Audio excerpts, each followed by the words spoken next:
You can listen to The Professional Left wherever you get your podcasts, on Netroots Radio, or at our website, proleftpod.com, where you can also contribute to this podcast. There is a PayPal button at our website, or you can mail us a letter and or contribution at P.O. Box 9133, Springfield, Illinois, 62791. This is the podcast for June 2nd, 2023. It's Not Safe for Work. Recorded live from the Cornfield Resistance, where, lordy, there are tapes and they're in quadraphonic. It's The Professional Left with Driftglass and Blue Gal.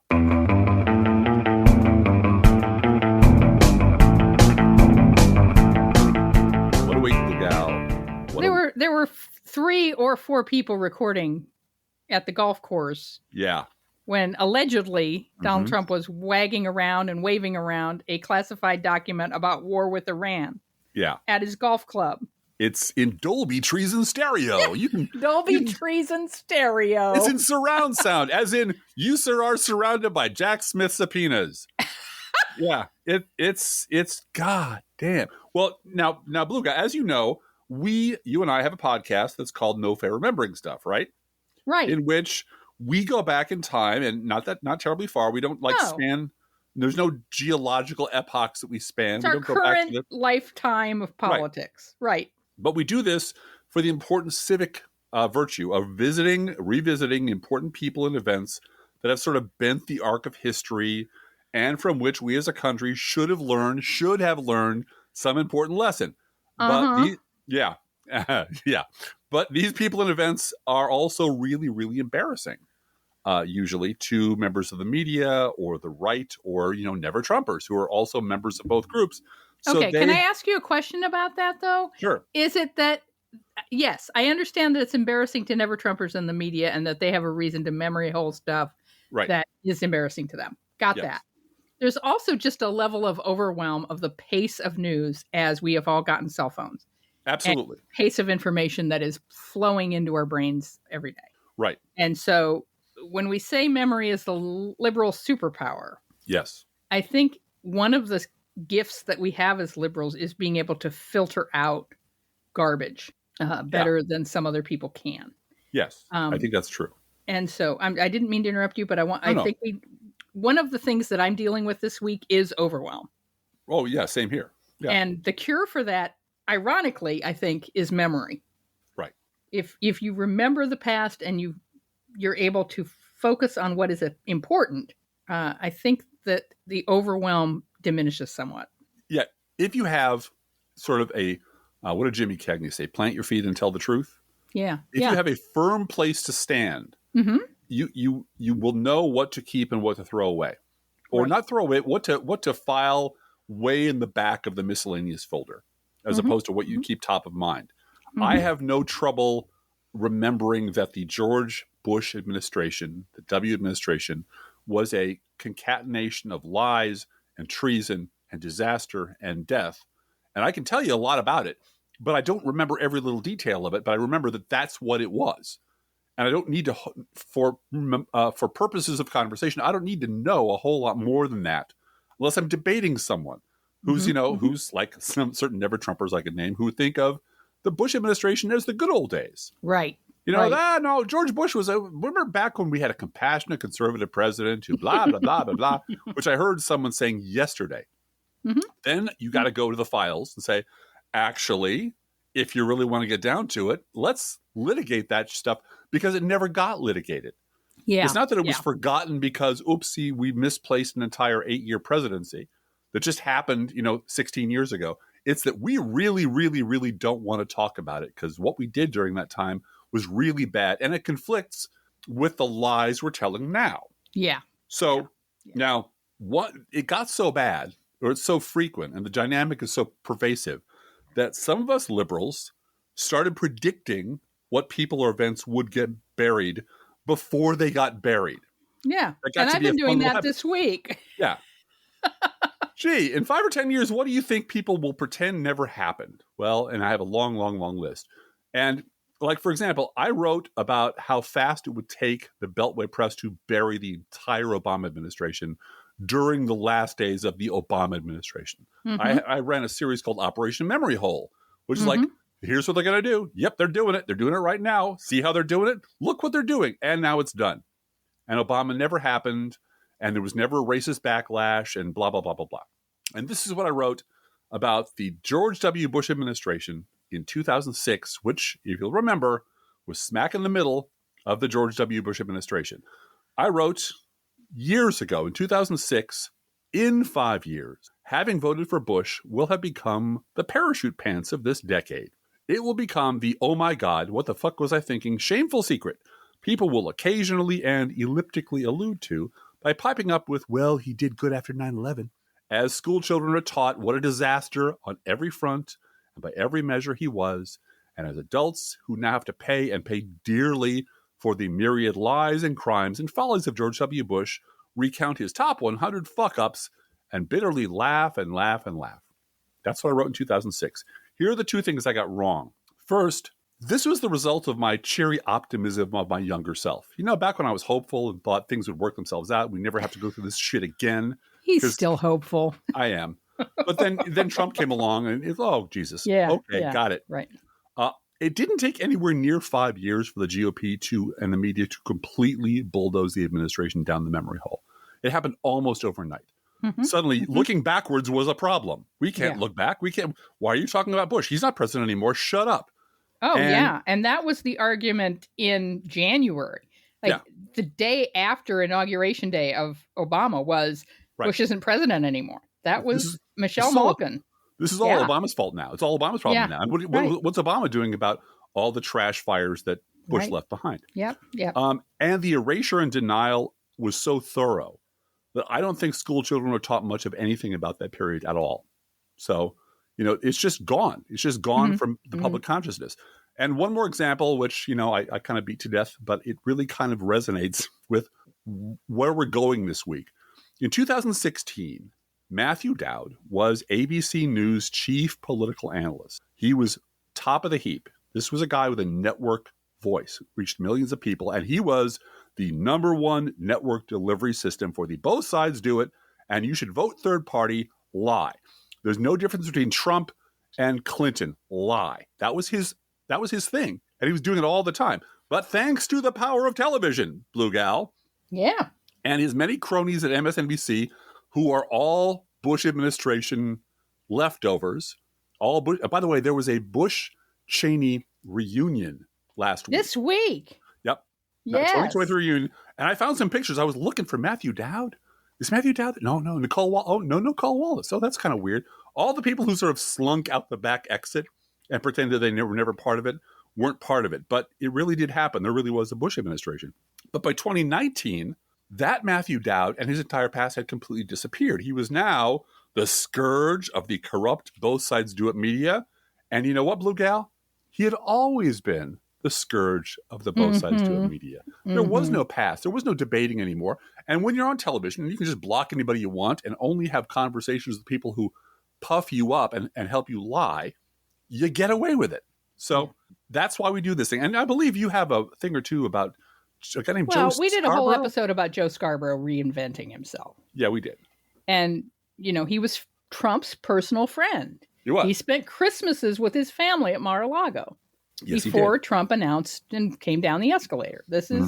He was, a patron of Mar-a-Lago. And as a Florida congressman, he certainly knew Mar-a-Lago from all of that. And so he had Trump on his show all the time as a phone-in. Right. The easiest way to get on television, just call in from your bedroom. Bathroom, toilet. Or bathroom or whatever and have a softball interview with how'd you think you did in the debate last night? Oh, I thought I was on too long. Yeah. I was on too often. I didn't, I'm not, I don't know. Yeah. Oh, Donald, we thought you were pretty good. Well, and there was that interview at Mar-a-Lago, I think, where they yucked it up off camera. About what good friends they were. It wasn't at Mar-a-Lago. It was at a primary restaurant in a primary state. Might have been Iowa. It was very early on. But it was, okay, now we're going to ask you about this, right? While the commercials were running. Right. Next up, we're going to ask you about this. And, oh, well, Mika, you get all the ratings and I get nothing from this. You get free advertising for your campaign. Yeah, worth hundreds of millions of dollars. Millions of dollars. Over time, hundreds of millions of dollars. And there was obviously a quid pro quo. of Donald Trump keeping Mika and Joe's relationship quiet. Yes, as he was cheating on his wife. Romantic relationship, because they're married now, but they weren't then. Mm-hmm. They were married to other people. That's right. And, keeping that quiet in exchange for appearances on his show. Yeah, and even after Trump was elected, I mean, Scarborough was coaching him on his coached him on his address to Congress, his first address to Congress, sat in the audience, did standing ovations. Yeah. And were there times when they stood up to the Trump campaign during the campaign? Yes, there were. Yeah. The Muslim ban, Joe Scarborough was very upset about that, thought that was disqualifying, said so. I'm not saying that these other things didn't happen, but what you see now is hero of the resistance, Joe Scarborough. Oh, yeah. Oh, he's never been anything other than that. He's never other than just, I can't believe what's happened to my party. Yeah, what happened to these people? I used to know these people. Whatever happened? I was just a poor country lawyer back being raised on the panhandle of Florida, going to Baptist church in, my barefoot both ways. And I just loved Ronald Reagan. And suddenly, overnight, for no apparent reason, my party lost its mind. Right. Now I'm a hero of the resistance, and there's no one to say otherwise. And there's no one to say anything about how Rush Limbaugh and George W. Bush and paved the way for this. Nope. Lying us into war paved the way for Trump. Because, and in large part because the Republican establishment, as we said before, decided that it was going to be Jeb this time. And the Republican base wasn't going to have it. No. They were going to be embarrassed again. No, we're full now. You'd allowed us to forget that. Bush isn't president anymore. Making Bush president again, any Bush, is reminding us of our failure, and that's not allowed. Right. So Trump came on stage and says, you didn't keep us safe. Your brother didn't keep us safe, and you're going to fail in that. And he spoke for a lot of Republican voters when he said that. And the subtext was, and this wasn't your fault. And it wasn't the voters' fault at all. No, it wasn't the crazy assholes who supported Bush. It was the Republican establishment's fault, and we're going to bust that open. Yeah. And I'm going to talk like Sean Hannity. Right. Because I listen to him. He's my friend. I listen to him, and I'm going to speak an echo of everything you hear on Fox. And then the Republican base says, he's saying what I'm thinking. He provided them with what MSNBC provided Matthew Dowd. Absolution. The absolution. Exactly. And you're shriven. Yeah. Your past is wiped clean, and you're white as the driven snow, and you never had anything to do with George W. Bush, and you certainly aren't racist just because you spent 8 years screaming at the top of your lungs about a black man in the White House. You're forgiven, and the past never happened. So I've been doing this week. I've been thinking about the debt ceiling and how we won't be talking about it next week at all. There'll be some other outrage. There'll be some other wild rainbow thing or border thing. It'll be some sort of fear-mongering nonsense about Hunter Biden, whatever they can put their hands on. But it won't be their failure this week over the debt ceiling. No.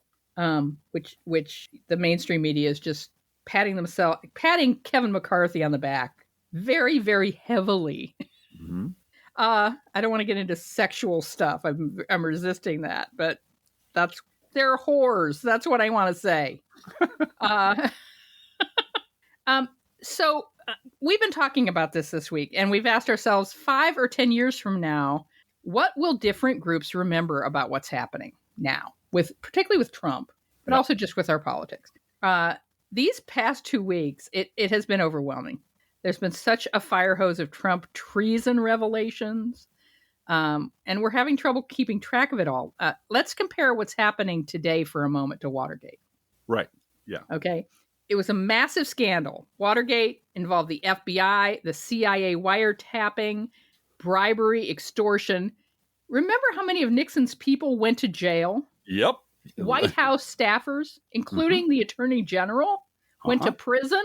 And, it was all precipitated by the break-in at the Watergate Hotel itself. So if you ask anyone who actually has awareness of what the early 70s were about Nixon and the hearings, remember the Watergate hearings. If you're old enough and you remember that time and you remember Watergate summer, you don't have to think, okay, well, what hearings are you talking about? Which ones were those? Yeah. Which hearings? Which Nixon hearings? What about the Watergate tapes? Oh, which ones? Yeah. Which batch of tapes are you talking about? No, there was only one batch. Now you have Trump. Which grand jury are you talking about? Are you talking about the Georgia grand jury, the New York grand jury? Are you talking about Jack Smith's grand jury? Or he might have more than one grand jury? Oh. Who knows? Yeah, who knows? There might be 3 or 4 of them we don't even know about.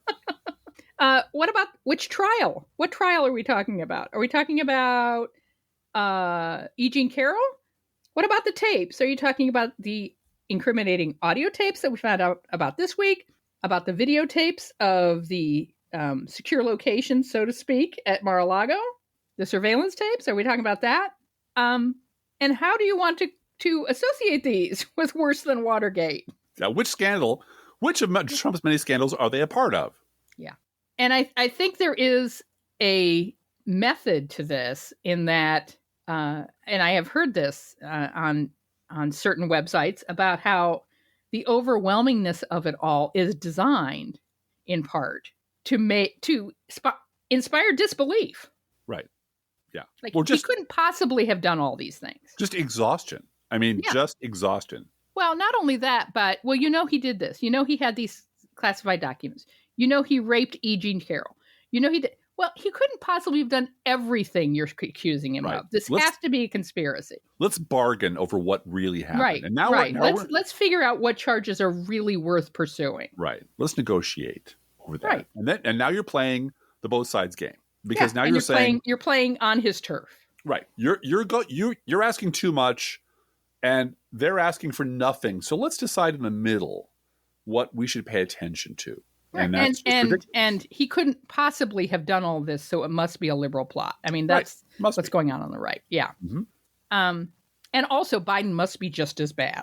Oh yeah. Well, we know that. We know that for a fact. Biden is just as bad. And we'll get to that in a minute.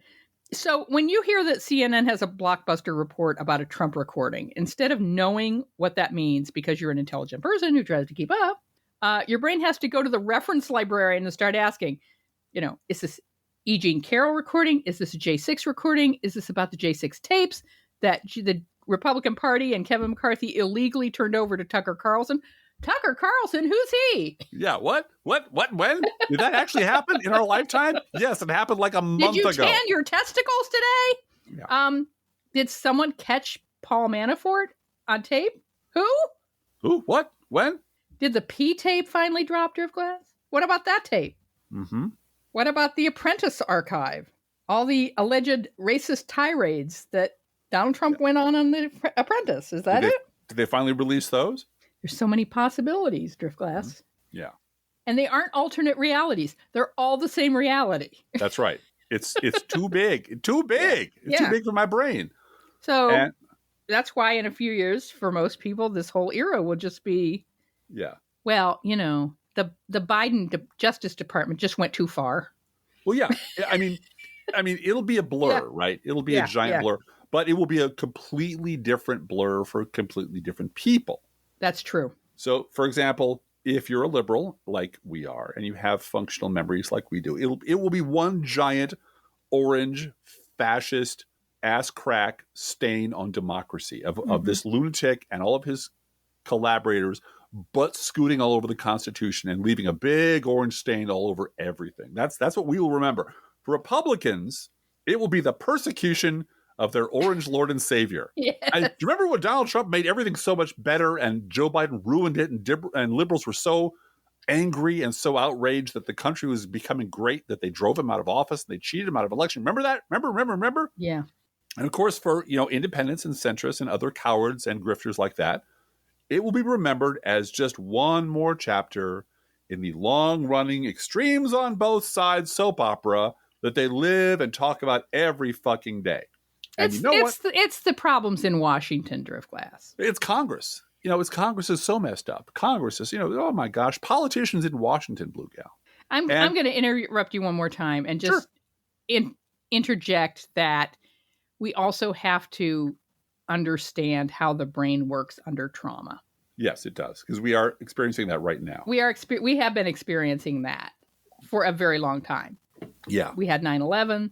We have had COVID. We've had the Trump years. We've had 2008 I mean, you and I aren't recovered financially from 2008 and never will be. that wiped out my savings and cost me my condo. It's gone. It's gone. And someone brought that up this week too about Generation X being a depression generation, like their grandparents. Yep. And I used to, not make fun of my grandparents to their face, but be very aware at my grandmother's table that the reason she had 14 dishes on the table and would mention when she put food out, there's plenty, was because she was scarred by the Depression. Yeah. And we're scarred. I mean, we are absolutely scarred by 2008. We behave financially. I mean, we don't do that at the table that way, but we're terrified of debt. We're very underhoused, I would say. Yep. We keep a much smaller house than the real estate agents in town would tell us we can afford. Absolutely. And, that's just because we're not going to risk it. We're not going to risk owning more house than we can handle financially. So, and don't get me started about health insurance. I've mentioned before. Health insurance is just sort wiping us out every month. Every month. It's just stuff we need to do. It's nothing catastrophic, nothing.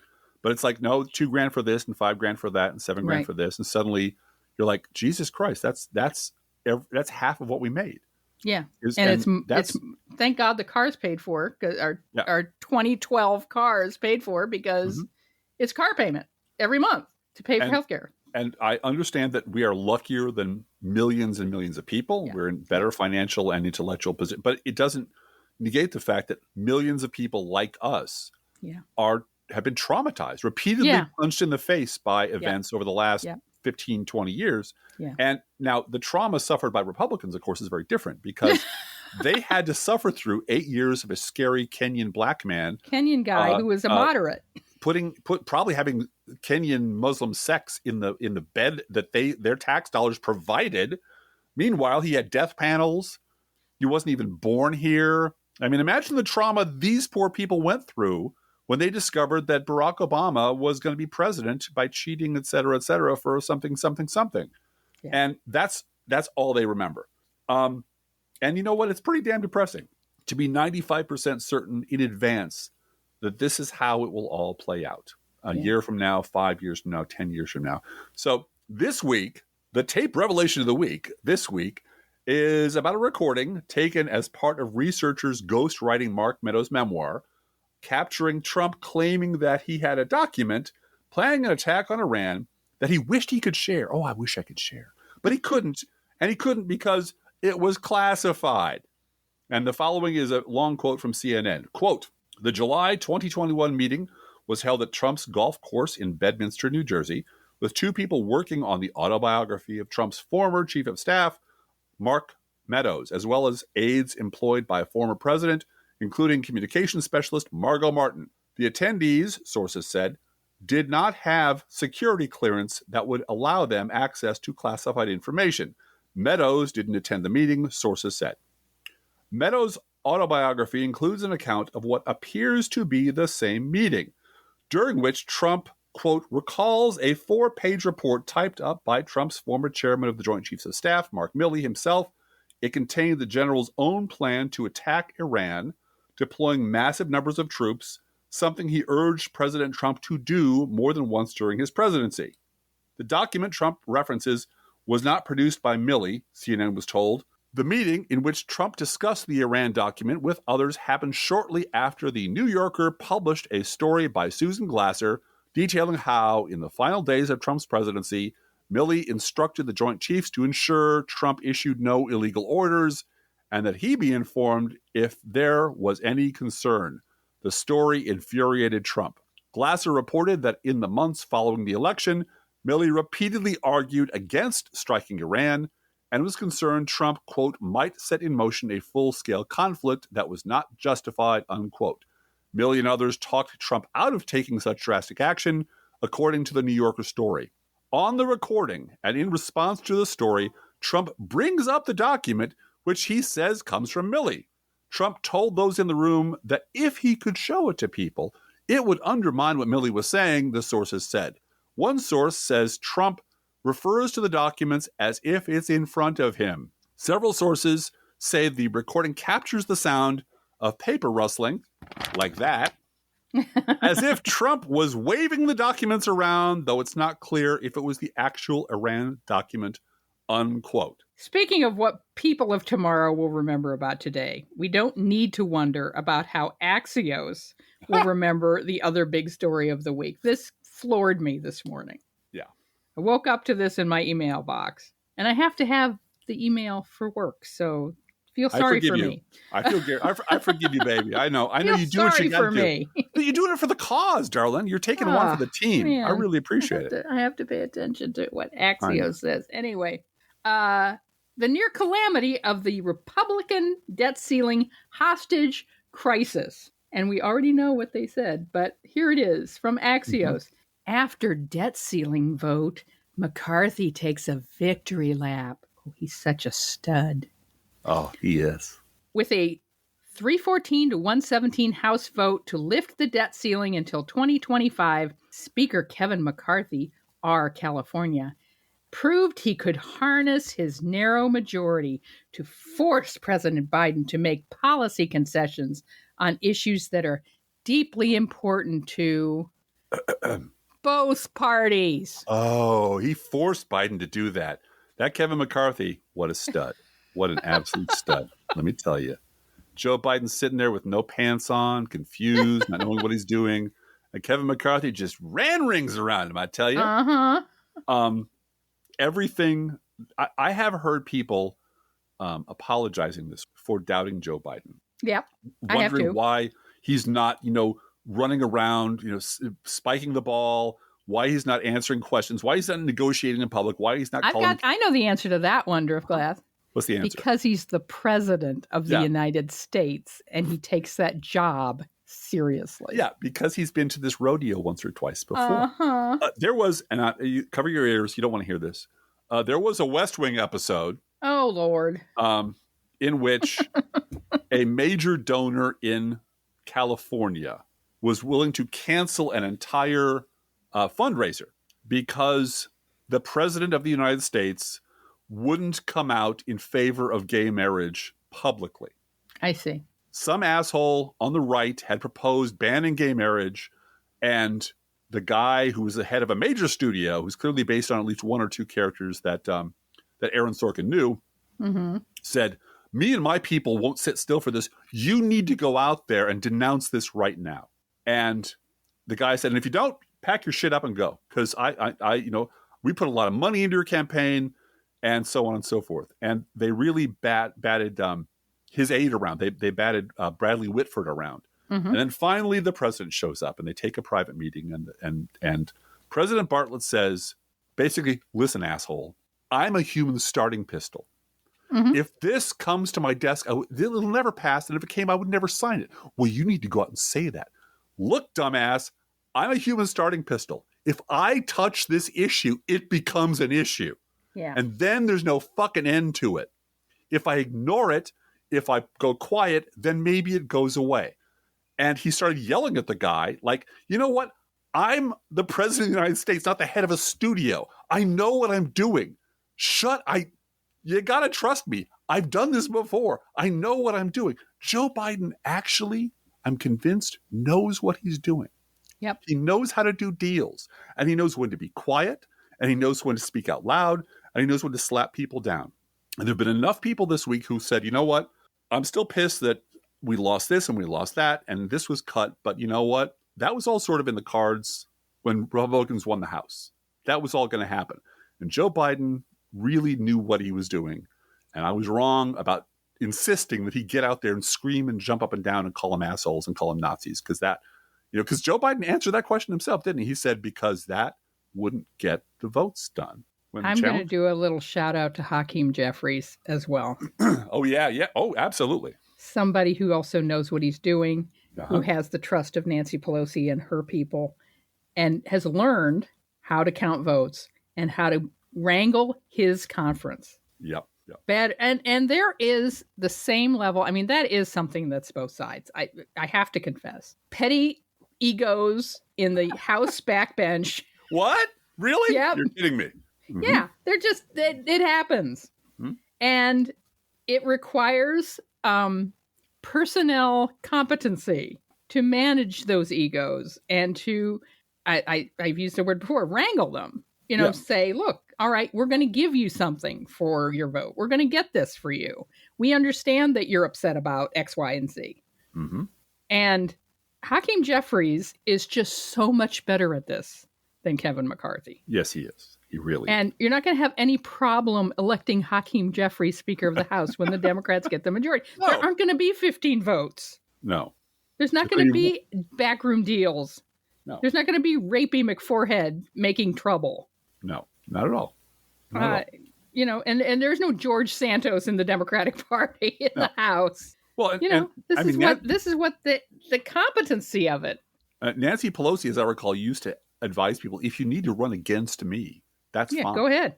It's fine. I'm about the numbers. How many votes do we have for this thing? Everything else is just a bunch of talk.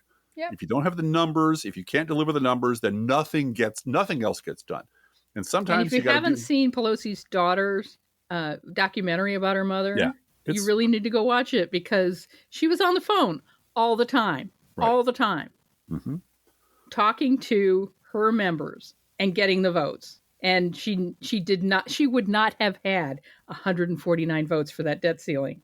No. When she promised 150. That would never have happened. No. Well, and I do wonder about people, because the word politician, remember our former alderman saying, I wish they'd call us public servants. Why won't they call me a public servant instead of a politician? Yes. Because the word politician is such a dirty word. It's such a pejorative. And, that's fine. There's ample evidence that some of the people who get into politics are pretty awful and pretty weird and vain and dumb sometimes. But if you've ever seen a pro at work, you've got to understand they have a mastery of their craft, because it's a goddamn craft, at the same level as any NASA engineer or anybody who races cars. They know exactly what to do. Now, sometimes it blows up. Sometimes they get it wrong. This happens in every profession. But there is a degree of professional competence and skill and human ability that goes into being a successful politician like a Bill Clinton or Nancy Pelosi or Joe Biden or Barack Obama, that you just have to accept that these people have, and that you really do need to do this job really well. And I know that sitting on the sidelines bitching about all the things they're not doing, or why they're failing you, or why don't they just kick Joe Manchin in the ass? Well, because then you don't have the Senate. That's why. Is fun. And sometimes it's productive, and you should hold your own party accountable. But the degree of hysteria over how badly the Democrats and how they never fight and how they never do nothing is exhausting. And then Joe Biden comes, quietly walks around the corner and gets shit done, and then moves on to the next thing and gets shit done. And 10 years from now, I will probably look back and go, Joe Biden was a pretty goddamn good president. Look at all he did against these odds. Which is why we all have retirement savings today, those of us that have a little set aside, because this week didn't go the way certain Republicans wanted it to go. That's right. They didn't blow up the economy. Yeah. And it is, I think I've used this analogy before. It is like Y2K. Yeah. Y2K was not a disaster because an army of COBOL programmers and assembler programmers were pulled out of retirement and set to work for a couple of years to fix it. And they fixed it. And you know what? Nothing blowed up, and everyone said, see, it wasn't so bad. Well, it wasn't so bad because people were disarming bombs all over the internet and all over computers all over the world. That's why it didn't blow up. So the dog that doesn't bark doesn't get the attention, but it's really important. And the worst offenders, because I don't expect Republicans to be anything other than Neanderthals, but the worst offenders are always the both sides do it people. Always the both sides. And this week, as I've said before, it's easy now to find them. It's no challenge at all. I get all kinds of email, all kinds of social media. Did you see this? Did you see that? Which I do appreciate every one of them. Oh, we appreciate you finding them in the wild. Absolutely. Yeah. But it is like, as I've said before, dynamiting fish in a fish factory. It's just like any place you cast your line, you're going to catch something. And this week, I'll just bring you two quick ones, because there were dozens and dozens out there. The first one comes from St. Louis Today. Here's the headline. The far right has lost its monopoly on internet misinformation. And that's sad. And that's sad. Yeah. Quote, much attention in the culture wars tends to focus on how wacky the far right can be when it comes to embracing wild conspiracy theories and internet misinformation. Think about child abuse kidnapping rings operating out of Washington, D.C. parlor, or the nutty idea that a gun massacre of kids at a Connecticut elementary school was a hoax.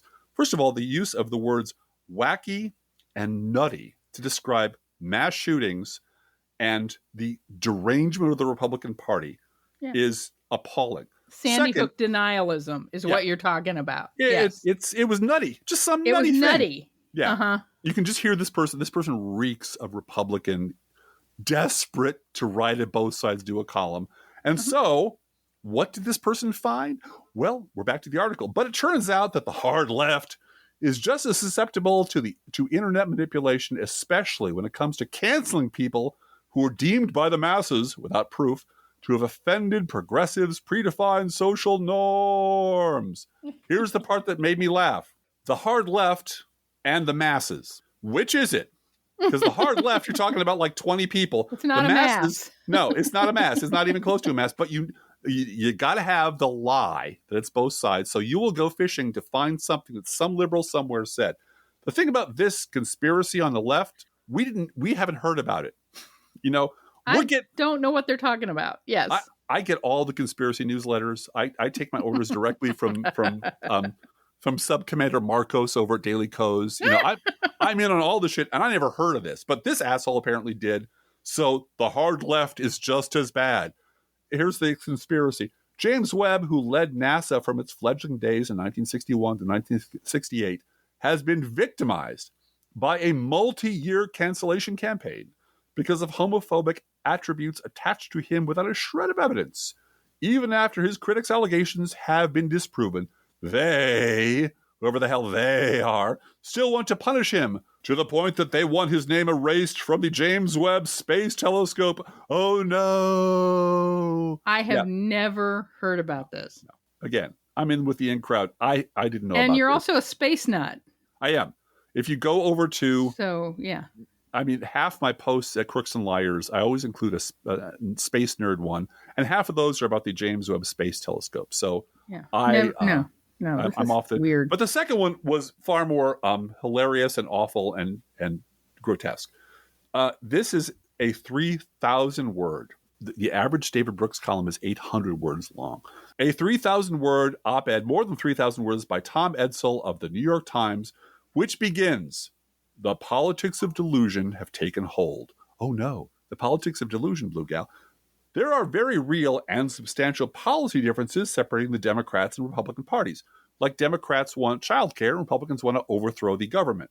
At the same time, what scholars variously describe as misperception and even delusion is driving up the intensity of contemporary partisan hostility. Now, because I'm your buddy, guys, I'm your pal, I take one for the team as well. I read this whole huge, long turd of an article.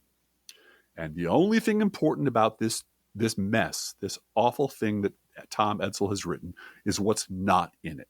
Mm-hmm. There is no mention of Fox News. There's no mention of Newsmax. There's no mention of January 6th. There's almost no mention of Donald Trump until the very, very last paragraph. Yeah, Donald Trump is sort of the poster boy for this sort of thing. But 3,000 words that's just partisan, polarization, tribalism, partisan. It's just he's floating above all human events, observing everyone as a different species. The Republicans get crazy over something, who knows why. Democrats react to the craziness by calling them crazy, which makes Republicans even angrier, and who knows why. And it's just this vicious cycle where both sides are equally to blame for blah, blah, blah, blah, blah. As opposed to Republicans were convinced to storm the Capitol to overthrow an election because of the president of the United States of their party and news organizations that pump their tiny brains full of propaganda. Democrats properly reacted to a threat to democracy by calling it a threat to democracy. Tom Edsall would classify this as, well, you know, there's just hysteria on both sides. And I gotta wonder why this fossil still has a fucking job at the New York Times, since they have 5, 6, 7 other people who all write both sides do it bullshit for the Schulzberger family. I don't understand it, but one day when I get to heaven, I'll ask Jesus why the hell these people still have a job. And Jesus will say, you know what, Drift Class? You know goddamn well why they still have a job. And I'll say, yeah, Jesus, we're all in on the conspiracy. James Webb really was a racist. We want to get rid of his name in the telescope. And that'll be my conversation with Jesus in the afterlife. But I just kind of lost my words after reading this article. I didn't know what to say other than the best way to restore our democracy is to get people like Tom Edsall out of the op-ed business. Yeah. That's all I have to say about that. Yep. Yeah. Happy Pride, everybody. Yeah. This current freak out about what rainbows are on at Target and what swimsuits are on at Target, and now it's Kohl's and Chick-fil-A. Chick-fil-A is no longer the Lord's Chicken, apparently, because they hired an inclusivity vice president. Yeah. They're coming for Lowe's, Blue Gal. I know they're coming for Lowe's. You know they are, right? Uh-huh. I want to connect this, though, to the loss of Tucker Carlson for these people. Trauma. Because, as I've said many times, there is this thing of winning the conservative lottery where you and your cause get to go on Fox and be a plain folks interview. And whether you resisted mask mandates or you stood up to the school board and screamed about gay books in your school library, there is now an awareness of if you make enough conservative noise as an aggrieved white person, you can get on Fox. Mm-hmm. And ProPublica had an article about this, that there was a group of people that went after an African-American school board chairman, and she left and went to another town, and they followed her. Oh, yeah. I remember we talked about this. We talked about this because the thought was rehearse what you're going to say, because if you're going to be on Tucker, you might be on Tucker. Right. If you look a certain way and talk a certain way and have a clear set of talking points, they'll put you on. And have someone there with a video. To take a video of you, right? So they can put it on Tucker. And being on Tucker was part of the motive for all of it. That was the goal. Yep, exactly.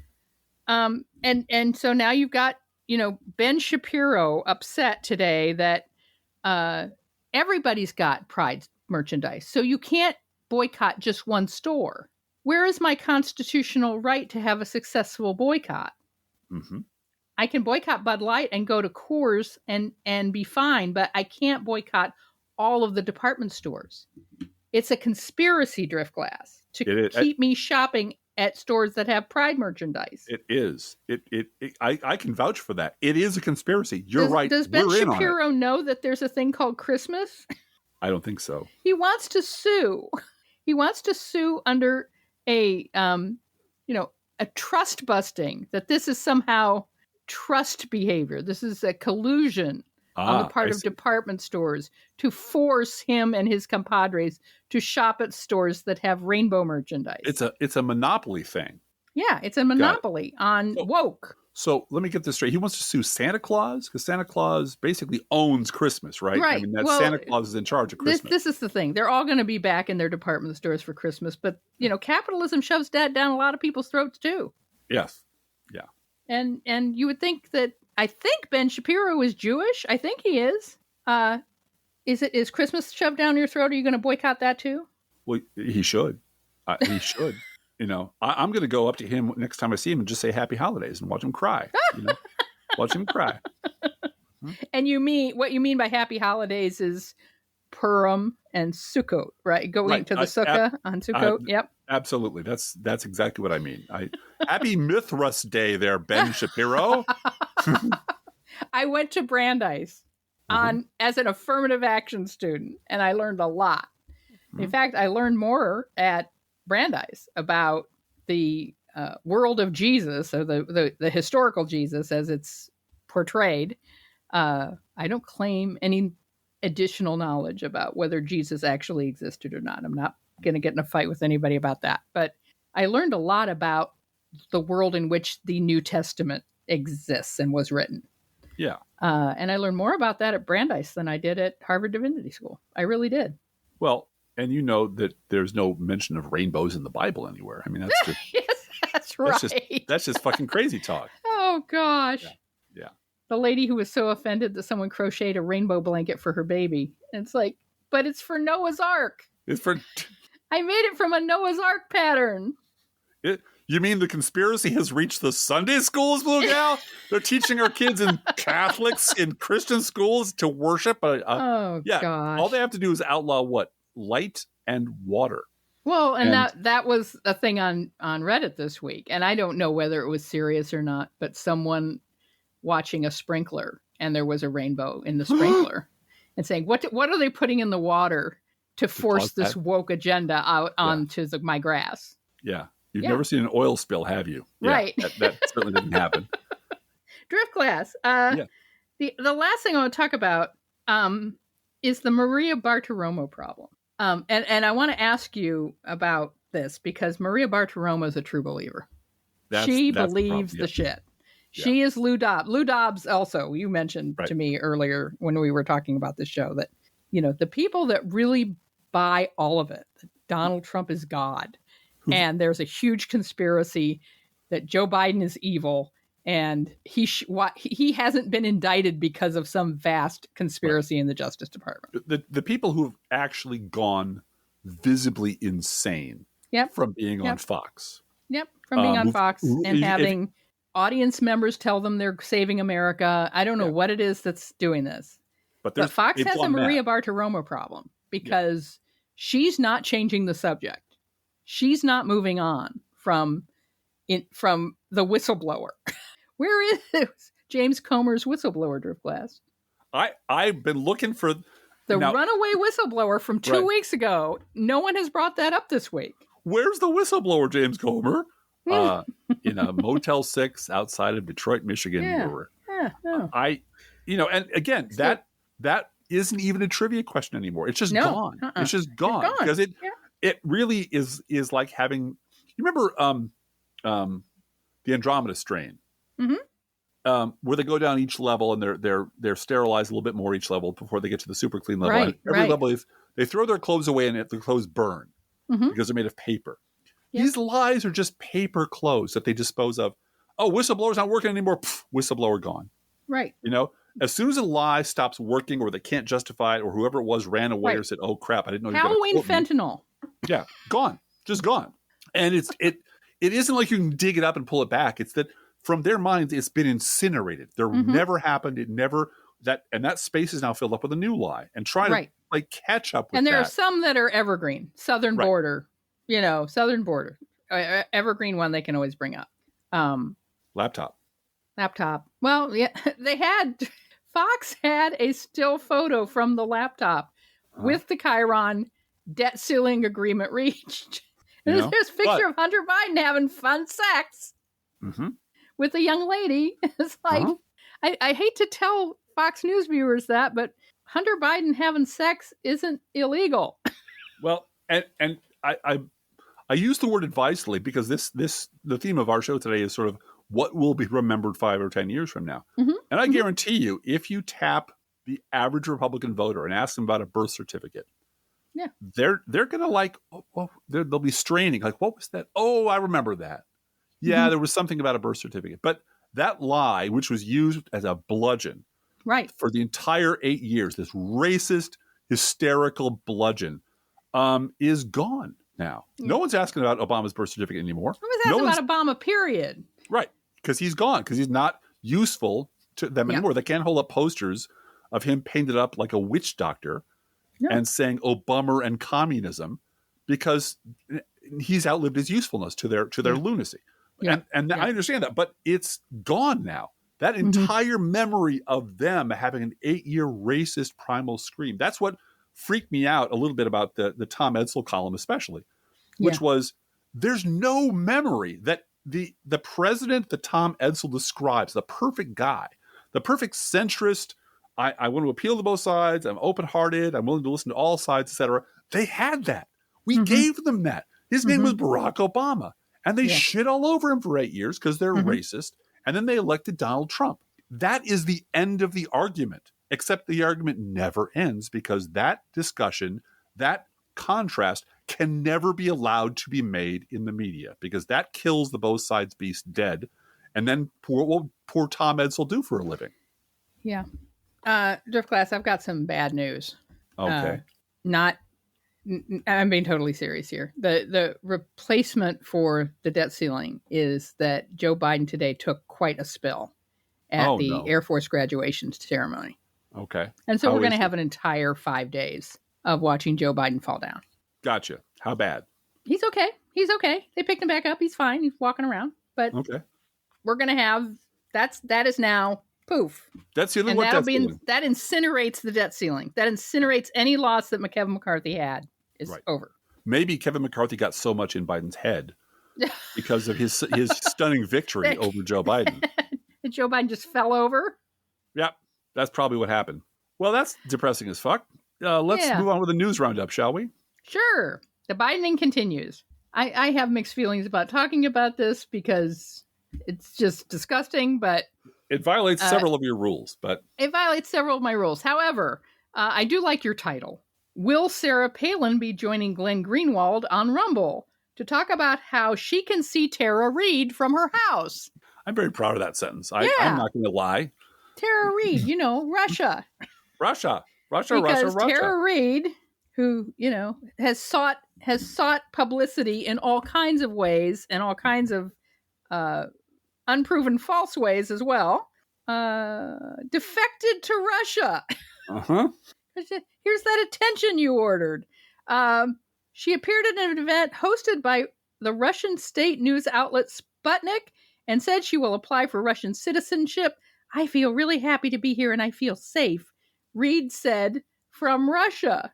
Mm-hmm. The event also featured convicted and admitted Russian agent Maria Butina, who served time in jail for being a Russian spy and confessed to doing so, pled guilty.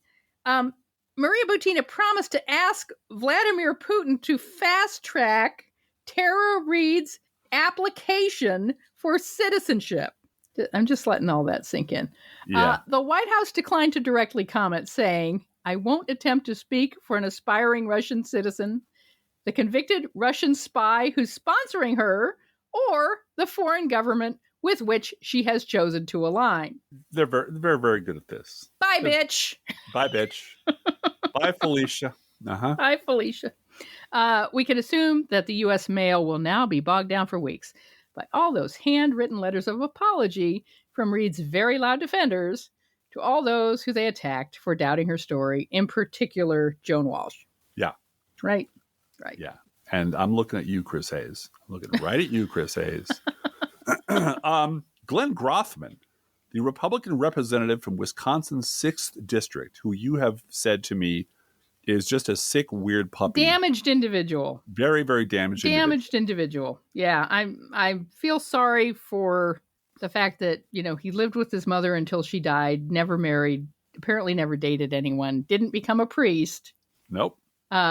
Just became a politician and is now a representative in Wisconsin's 6th and is really one of the more the only way I can describe it is damaged individuals in the House of Representatives. Yeah. And something's wrong. Something's not right with that boy. Yeah. That boy ain't right upstairs. Yeah. Here's what he said this week.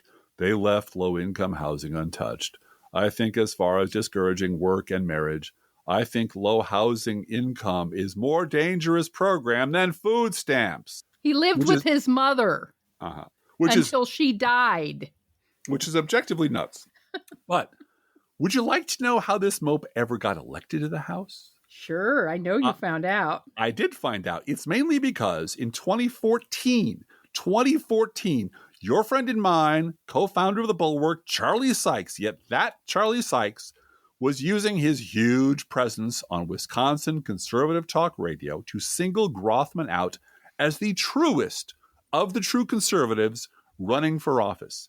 And if you dig down 1 inch below the surface of Wisconsin politics, you will find that every dirtbag, every lunatic, every racist, every grifter, every Republican scumbag who has won and gone on to higher offices to destroy more of America that we love from that state, all of them are the product of Charlie Sykes in one way or another. He's the thing that launched it. And here he is 2 years later writing a book about, I don't know what happened. Who knows?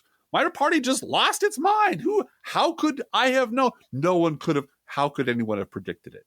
And I found a commercial by by Representative Grothman, in which Charlie Sykes is on the radio talking about what a hell of a guy he is, and he's the truest conservative of all of them, and everyone in southern Wisconsin knows it. Mm-hmm. That was 2014.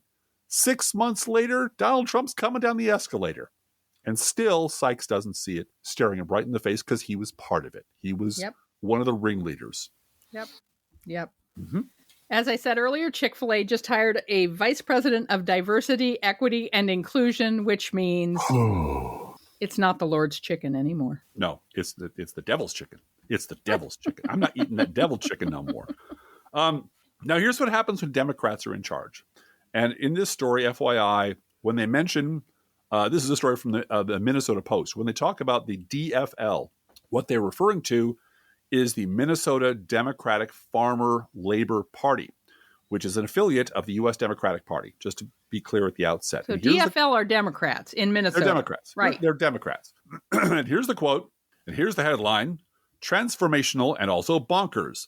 Minnesota legislature ends its session of historic spending policy changes. DFL Governor Tim Walz called it the most successful legislative session certainly in many of our lifetimes and maybe in Minnesota history. If someone built a word cloud of all the DFL floor speeches of all the bills during this year's legislative session, the dominant words would be transformational, generational, and historic. A lot of folks at the beginning were very skeptical that we could get the big, bold vision of transforming Minnesota, Walz added. With a DFL trifecta and more money to spend than any legislature ever, even adjusted for inflation, nearly every plank of the DFL platform was fulfilled. While their surprise majorities were attributed to a campaign built upon abortion rights and democracy following the overturning of Roe v. Wade and the January 6, 2021 insurrection at the U.S. Capitol, DFL lawmakers and Walz moved forward on dozens of issues beyond those. For Republicans, the gigantic words on their word cloud might have been more like partisan, overreach, and has become quite popular, bonkers. Every agenda item listed on a poster hung in the House DFL caucus room was checked off. The one item was amended slightly to reflect the lack of a child care tax credit. It was a little intimidating when House Majority Leader James Long and his team put the big board up in caucus, Hortman said. I was like, whoa, holy buckets. What I wanted to do was underpromise and overdeliver, which I put that in because holy buckets is such a Midwestern thing to say. It is. Holy buckets. And this is happening in Michigan, too, and in Illinois. Yeah. There are just lots and lots of progress when you elect Democrats. Well, even in Wisconsin. Here's what happens when Republicans are in charge, Jeff Glass. Uh-huh. 2 former Oklahoma State Department of Education employees have filed lawsuits against State Superintendent Ryan Walters and his chief advisor, Matt Langston. The lawsuits allege First Amendment rights violations. Court documents show that on May 25th, 2023, an email was sent to employees threatening them with termination if anyone leaked internal documents to the press. And here is the text of that super secret email that can get you fired for even mentioning it, because it's more secret than even U.S. military plans to attack Iran. Because, of course, it was immediately leaked to the press. Of course it was. Quote, "Dear employees, I have been made aware of internal documents being leaked to the press. This will stop. So let this email serve as a final warning for anyone that has a disagreement on Superintendent Walters' beliefs to," wait for it, "fight the liberal woke culture seeping into our schools." Oh, no. You mean it's not... This is the Department of Education. It's not tater tots are served too often in the cafeteria. No. It's liberal woke culture seeping into our schools in Oklahoma. Uh-huh. Liberal indoctrination in the classrooms and pushing pornography in schools. Yeah. Where was all this when I was going to school? I don't know. Yeah. I am instructing everyone that any and all documents from SDE and internal discussions are to be handled with utmost confidentiality. We are ending the staff leaking internal documents to unauthorized parties. As a reminder, every staff member signed a confidentiality agreement upon onboarding at the agency, and anyone caught violating this agreement will be terminated. There will be zero tolerance for these breaches of the confidentiality agreement. To recap, any employee found leaking information to the press will face immediate termination, unquote. Yeah. Yeah, no. No. And now they're getting their asses sued. Yeah, and well, they're going to lose their jobs, I hope. And this just reeks of a petty tyrant, a petty little martinet who's got a little bit of power and wants to lord it over people because we're going to end this liberal woke culture. And I just wrote a whole email, but I'm going to repeat myself now. You're going to get fired. You don't do what I say, you're going to get fired.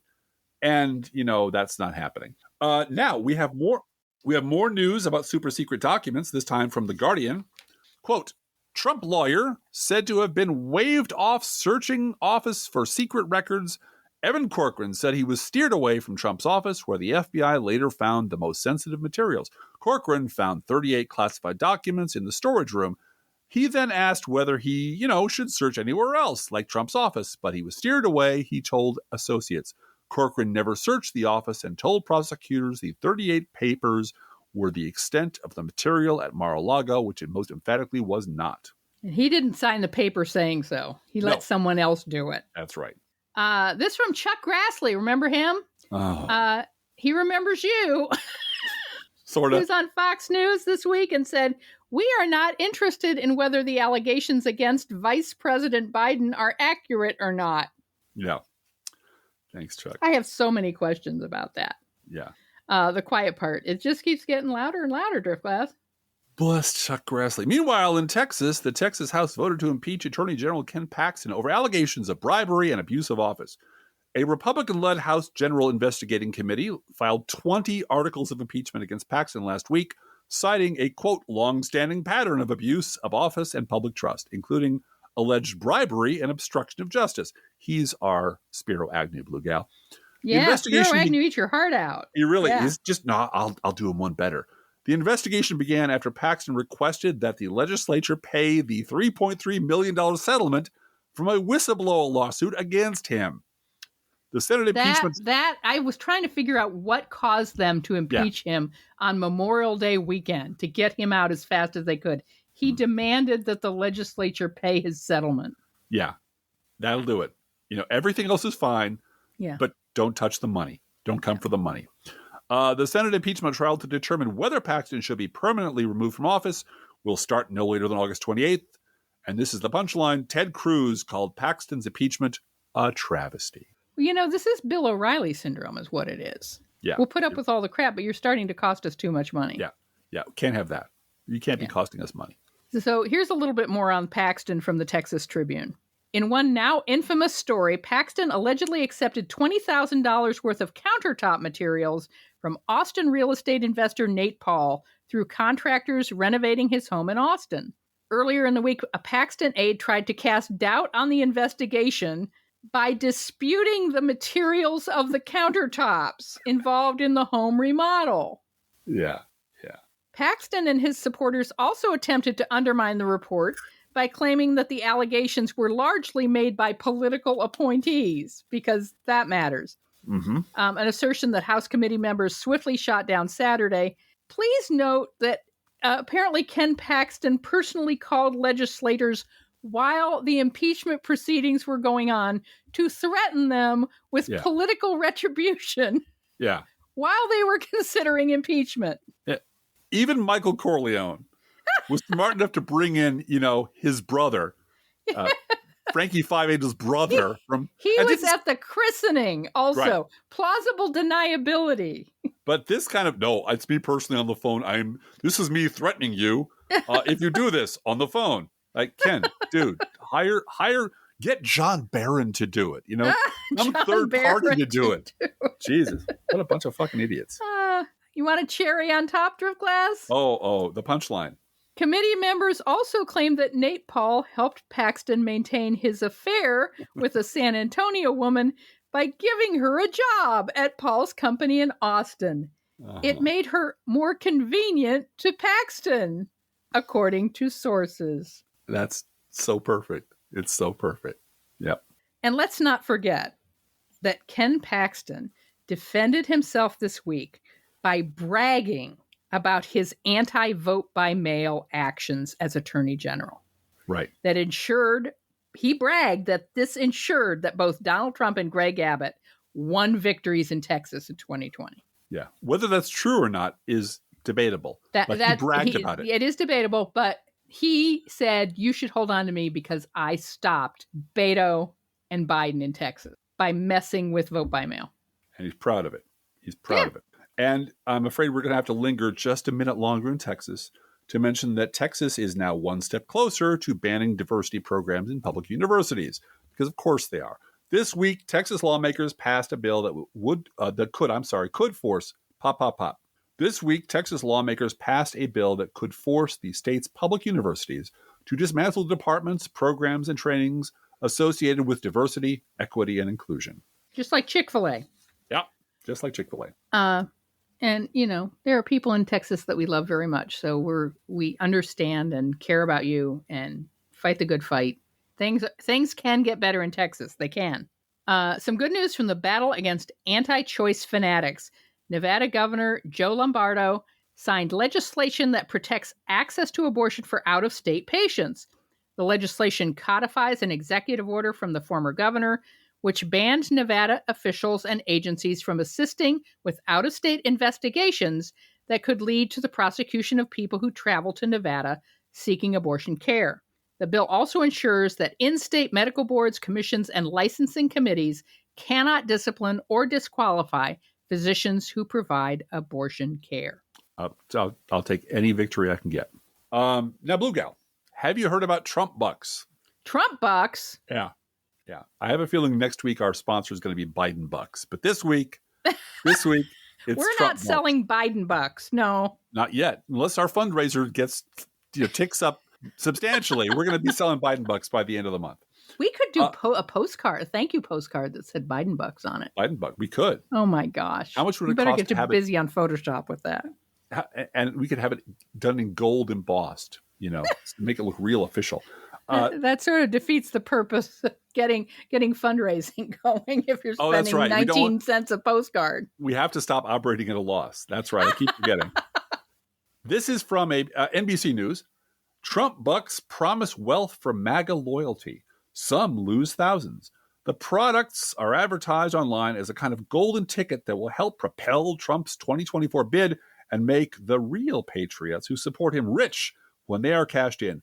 Hucksters have been peddling Trump bucks, which are emblazoned with photos of the former president, and advertising them online as a kind of golden ticket that will help propel Trump 2024 bid and make the real patriots who support him rich when they are cashed in. John Amman told NBC News that he bought $2,200 worth of Trump bucks and other items over the past year, only to discover, this is going to shock you, Blue Gal, they were worthless. When he tried to cash them in at the local bank, I just see him going in there with a wheelbarrow full of bullshit and them saying, you're kidding, right? This is just paper. It's toilet paper. Go away. So he's gone on Twitter to warn other Trump supporters not to fall for this scam. He should really go on Truth Social if he wants to talk. He should go on Rumble and Truth Social because that's where the real scam artists know to pick them. Yeah. And for what they're worth, which at this stage is next to nothing, here are some poll numbers. Right. Monmouth University poll. 63% of Republican voters say Trump is their strongest candidate to beat Biden in 2024. Yeah. While 32% say another Republican candidate would be stronger. Yeah. I don't think Chris Christie's on their list. No. What about Nikki Haley? What about Nikki Haley? All right. We got to hurry up to class. The Trump Town Hall on Fox it's starting, isn't it? Hannity. Oh, God, I totally forgot the Trump Town Hall. Think you're going to talk about the audio tape they found, Blue Gal? No. Sean's not going to ask about that. No. Each week we post to our Facebook page and website an Internet Kitty sent in by you, the listeners. This week's Internet Kitty is Kenzo. Yeah. Kenzo is just over a year old, and he only has 3 legs. We don't have any history about this. That's just the way he arrived at their house. But Kenzo never realized that kitties are supposed to have 4 legs, so he gets around just as well as any 4-legged kitty. He is, according to their owners, he is the zoomiest zoomie that ever zoomied. Well. We'll take that. Ken is Japanese for wisdom, and Zo means 3. So this very wise kitty knows how to get around on 3 feet. Yeah. Of course, Kenzo only eats freshly poured cat food, and this is the amazing thing. The owner wrote to me and said, I wanted to do something special for you, Blue Gal. I am a music teacher at a Colorado high school, and our concerts are done for the school year. Looking for a project to fill class time, I had my theory students transcribe, compose, harmonize, and arrange the freshly poured cat food jingle. It is so awesome. That is so awesome. Then my choir students, I can't get over this. My choir students recorded it. It's a pretty rough cut on a phone, but here is our rendition of the freshly poured cat food jingle. I've also attached the sheet music. So here it is. Freshly poured, oh my Lord, it's freshly poured. You know, Blue Gal, when they talk about liberal indoctrination in the classroom, liberal woke culture seeping into our schools, woke culture, here we go, and pornography in the schools, this is what they're talking about. Yeah, Blue Gal singing the freshly poured cat food song. Oh, no, that Blue Gal brainwashing a bunch of high school students doing it. That's the liberal agenda. That's the liberal indoctrination at work in your schools right now, people. It's happening right now. It's all real. Oh, my gosh. Let's get back to Kenzo, because Kenzo does eat freshly poured cat food, our fake sponsor. Whether you serve Pet Store Perfection or Dollar Store Direct, your cats will sit on the kitchen floor and demand that the food they eat is only freshly poured. Freshly poured, oh my Lord, it's freshly poured. And you can visit Kenzo at our Facebook page or website. And you can send your internet kitty, dog, or other pet to us at our email address, proleftpodcast@gmail.com, where you can also write to both of us. Feel free to write us. We love hearing from you. Be aware that if you write us at any of our addresses, we reserve the right to read your email or U.S. Postal Service. Go Postal Union's letter on the air unless you say otherwise. Don't forget our gourmet coffee guideline. And we need your help. We just do. And we appreciate it so much. We hope you're enjoying the show. Next week, we are going to be visiting with some family that's dealing with cancer. And so we're going to do one show next week. And we're not quite sure. It depends on the news cycle, whether it's a news show on Tuesday or, if they're remembering stuff on Tuesday. We will work that out. But there will be a show dropping early in the week. And then we'll be off Thursday, Friday. We will be off those days. So take care and have a wonderful weekend next week. But there will be one show for sure. Please share our show on social media. And if you love this podcast, please get someone else to listen to. And thank you for doing that. Hey, Driftglass, how are the Internet Kitties doing this week? Well, Blue Gal, the Internet Kitties wish everyone a happy Pride, and they can't tell the Lord's chicken from the devil's chicken because it all tastes like chicken. Let's think about living. Think about living. Let's think about loving. Think about loving. Let's think about the hooping and the hopping and the popping and the loving, lovey-dovey. Let's forget about the wine and the crying, the shooting and the dying, and the fellow with the switchblade knife. Let's think about living. Let's think about life. A Professional Left podcast is recorded under a Creative Commons license. Copyright 2023 DGBG Productions.